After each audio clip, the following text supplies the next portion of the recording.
All right. I'm just thinking what you said about George before. It is a peculiar thing with guys like that, where they are totally secure and totally insecure at the same time. That's a guy. That is a guy, but this is an extreme version of that. I mean, this is absolutely an alpha guy. He's an alpha being. He runs every situation he's in. And he's got no fear of it. There's no anxiety in it for him. It's natural. At the same time, he breaks like a little boy when he does. Interesting combination. Yeah, it is really interesting. So, so now this is for a different market. I'm sorry, but so I'm going to have to ask a similar question. But if you could just describe who George Putman is, and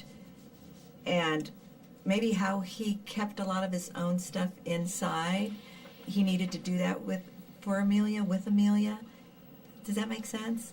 Like in the film, we don't see his adventuresome side.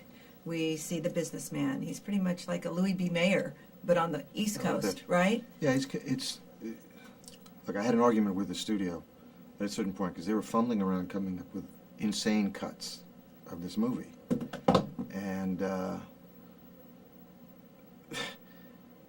they seem to be stuck on making it a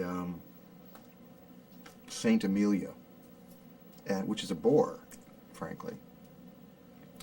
And I said, no, the interest here is in the people, not in the icons. Can you relate to these people or not? If you can't, if they're cardboard, if they're paper, then of course no one cares, no matter how pretty it is. So that's been a struggle all the way through this, and I haven't seen this version, so I don't know how much I was listened to in the process. But the conflict between these two people is as important as the attraction. And George is a very complex guy. As we were talking about before, this is a guy who had no compunction about leaving all of that behind in New York and not wanting to be part of the old money and the old influence and the expectations on the sky end of that kind of a family, to be the big publisher, to be the responsible person. He wanted freedom. He wanted wildness.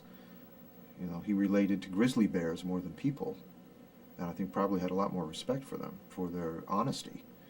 I think he probably had a lot of problems with people because of his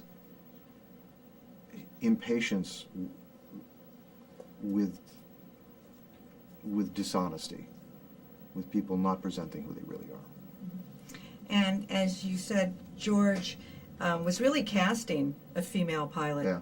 And he came across Amelia's photograph, and you said he was attracted to definitely one aspect of her more than the other women he had looked at on paper. Yeah, well, she definitely was not the best flyer. She never was, and that's one of the reasons she's still missing, because she wasn't the best flyer. But she had something, and I think he saw the way when you cast a movie, it's maybe not the best actor,